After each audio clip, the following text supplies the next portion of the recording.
Muy buenos días para todos. Mi nombre es Gloria Elena Linares. Bienvenidos a mi presentación. A continuación, realizaremos un breve recorrido por la historia del arte judío durante el periodo que en Europa comprendió la Edad Moderna y la Modernidad. Esto abarca aproximadamente desde el siglo XV hasta mediados del siglo XX. A partir del Renacimiento, en el arte judío encontramos todos los rasgos artísticos de este periodo renacentista, como lo es la introducción de la perspectiva, cambio en el vestuario, cambios en los libros seculares y espirituales y en la arquitectura de las sinagogas y guetos. Los judíos fueron expulsados de España en 1492 y se desplazaron hacia otros lugares de Europa y el mundo. Por ello, en Venecia se creó el primer gueto conocido como el Gueto de Venecia. Como podemos observar en la imagen, son construcciones con características muy barrocas.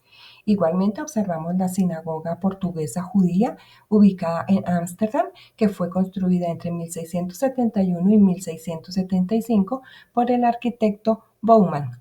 Es una sinagoga muy ostentosa y actualmente aquí se encuentra una de las bibliotecas judías más antiguas del mundo con textos originales muy particulares. La modernidad o periodo de la industrialización inicia a finales del siglo XVIII, más o menos con el impresionismo, hasta terminar la Segunda Guerra Mundial en 1945, mediados del siglo XX, dando fin al Holocausto judío. A finales del siglo XVIII, la Ilustración hizo ver a los judíos que ellos también podían tener sus propios derechos y libertades, preservando su cultura. Se inicia así la Haskalah o Ilustración judía. Es un proceso de emancipación social y política cuyo objetivo fue no solo integrarse en la sociedad de las ciudades donde vivían y participar en sus círculos culturales, sino también expandir la historia judía y la educación del hebreo. Este periodo coincidió con las revoluciones que abogaban por los principios de libertad, igualdad y fraternidad. Los judíos empiezan a tener un lugar distinto en la sociedad, adquieren derechos ciudadanos, pueden ir a las universidades y estudian arte junto a otros artistas. En esta imagen observamos a Napoleón concediendo la libertad de culto a los judíos a principios del siglo XVIII. Sin embargo, con su caída, muchos de estos derechos fueron revocados. Pero para este momento los artistas judíos elaboraban obras que no tenían que ver únicamente con lo religioso, también se inspiraban en sus experiencias y costumbres sociales. Algunos artistas destacados de la modernidad son Maurice Daniel Oppenheim. Él nació en 1800, falleció en 1882. Es considerado como el primer artista judío de la era moderna. Fue el primero en ganar aceptación en la sociedad alemana. Estaba orgulloso de su herencia judía. Se le describe como el descubridor de la autoconfianza judía en el arte. Fue el primer pintor judío en recibir formación clásica y exposición a los movimientos artísticos modernos. En 1825 se instaló en Frankfurt y se convirtió en el retratista de los judíos más ricos de Alemania. Igualmente retrató poetas, emperadores y grandes personalidades como el filósofo judío alemán Moses Mendelssohn. También creó pinturas de historia con temas contemporáneos y bíblicos e ilustró muchos libros. Eligió sus temas cuidadosamente para retratar la vida judía de la mejor manera posible y enfatizó los temas que estaban alineados con los valores de la sociedad alemana. Realizó una serie de pinturas alusivas a las distintas festividades judías elaboradas con la técnica de grisalia al óleo. Oppenheim elaboró la obra más representativa de esta época, que es El regreso del voluntario judío de las guerras de liberación de Alemania y Francia. En esta obra apreciamos a un soldado que llega a casa después de una guerra. Se observa que en su hogar se conservan sus costumbres y tradiciones antiguas, como lo es la celebración del Shabbat. Aun cuando vivían en Alemania, conservaban sus propias costumbres. Otra obra emblemática de Oppenheim es su pintura La partida de Mendelssohn. Esta representa un encuentro entre Mendelssohn, Lavater y Lessing. Hace referencia a la amistad entre Lavater y Mendelssohn. situación que se convirtió en un paradigma de la cohabitación armoniosa entre alemanes y judíos. Tenemos otros artistas como Isaac Akasain, quien en 1893 representa la vida en los Shells. Los Shells eran pueblos de comunidades judías que fueron pioneros en Europa. En esta obra se representa una boda judía y la prosperidad de su comunidad antes del Holocausto. También encontramos a Amadeo Modigliani, quien vivió entre 1884 y 1920.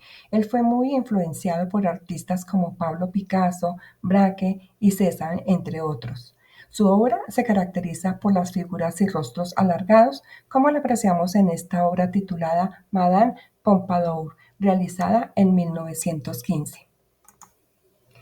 Entre 1933 y 1945, la comunidad judía fue víctima del Holocausto por parte de los nazis. Fue una persecución brutal y se asesinaron sistemáticamente aproximadamente 6 millones de judíos europeos.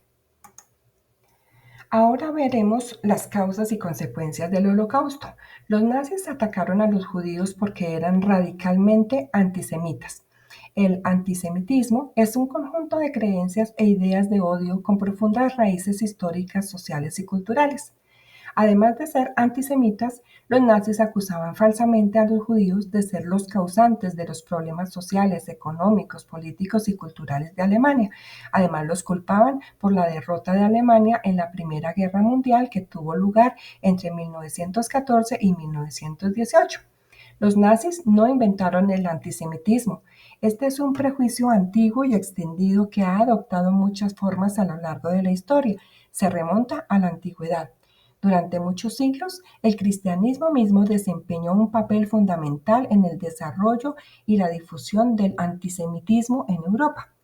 Finalmente, el Holocausto terminó en mayo de 1945, cuando las potencias aliadas Gran Bretaña, Estados Unidos y la Unión Soviética derrotaron a la Alemania nazi en la Segunda Guerra Mundial. Al finalizar la guerra, en 1945, se dio origen a la creación del Estado de Israel para aquellos judíos que habían perdido su territorio. Ahora veremos una pequeña muestra del arte durante el Holocausto. Encontramos infinidad de testimonios de artistas judíos, muchos desconocidos, que desde los campos de exterminio o desde cualquier lugar de escondite expresaron sus vivencias. En algunos casos hay lugar hasta para la sátira sobre la situación que estaban viviendo. Esta obra titulada Acuarelas desde el gueto es una obra realizada por Nelly Toll. Ella era una niña judía de 6 años que pintaba con acuarelas mientras estaba escondida en el año de 1941. Aquí apreciamos la obra El concierto Auschwitz. Kościelniak fue un pintor y dibujante polaco prisionero en Auschwitz. Utilizó su talento para registrar la humanidad que persistía incluso en las condiciones más deshumanizantes. En esta obra de 1943, el artista retrató a un grupo de prisioneros interpretando música dentro del campo de concentración. Esta es una imagen cargada de simbolismo que no solo representa un momento de abstracción espiritual, sino que refleja cómo el arte y la música fueron ventanas de escape frente al horror. Para concluir, una pequeña reflexión. ¿Por qué estudiar el arte de la cultura judía? Porque el judaísmo representa la base de gran parte de los rasgos de la civilización occidental, gracias a su relación con el cristianismo desde la antigüedad. Y vemos cómo en estas etapas, como la Edad Moderna y la modernidad, continúa siendo inspiración, incluso en movimientos como el arte degenerado. En general, la cultura judía es un fuerte referente en la cultura del mundo entero y lo continuará siendo a lo largo de toda nuestra historia. Muchas gracias por su atención y hasta una próxima oportunidad.